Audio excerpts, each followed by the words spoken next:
This is how I went from broke, depressed, and home to everything you guys see right now is through repetition. So here's what changed my life. What changed my life is written goals and having goal cards.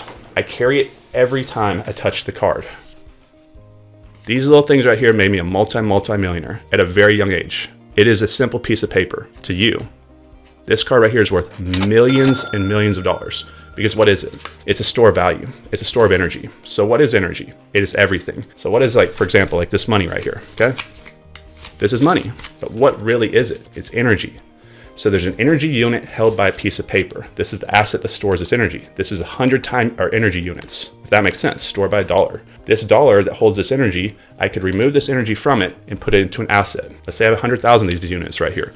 I put it into a house. Now I have an asset that's holding this energy. I could put it into crypto. I could put it into storage. I could put it into whatever. Every time we have something that we touch, remember, it triggers that mental stimulus. So if I touch this card, what does it do? It shifts and imprints that vision or the imagination process, the creative process. It puts the picture inside my mind because I've written the picture down in word form and text form, but in my mind, it's imprinting the picture of what I want, if that makes sense. And it triggers the cells in my brain. This is how I went from broke, depressed, and home to everything you guys see right now is through repetition. If you read your goals every day through repetition, you will keep yourself on the right frequency. And then the thing that you want will be attracted to you. So the key to what you want is reading your goals and thinking about your goals over and over with repetition, imprinting the goal in the mind and maintaining the right frequency. Then you manifest it physically if you do this for long enough, over a long enough period of time. Why we write our goals down over and over and over is to imprint the vision or the creative image in our mind so that we can see it, so we can emotionally involve in it, so we can manifest it. If we do not have a clear picture in mind, and that is what repetition does, because when we understand anything, do we understand it more if we've gone over it and over and over it, cramming for a test in college, or do we understand it more intellectually if we did it one time? So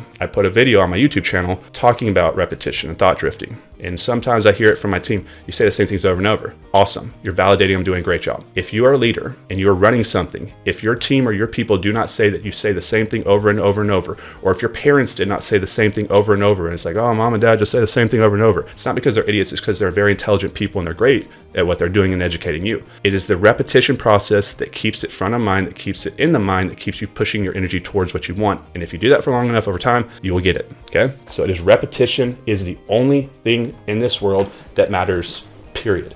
If you do not understand repetition, you will never have anything, period. You will never be Kobe Bryant because Kobe Bryant had repetition. He sat there every single day and shot 600 shots every single morning. You'll never be good at YouTube unless you take the reps. You'll never be good at communication unless you take the reps. Reps, pushing against resistance, up against resistance, like lifting weights and massive repetition, those two things hand in hand create growth and create movement in the future, okay? And pulling towards what we want to track.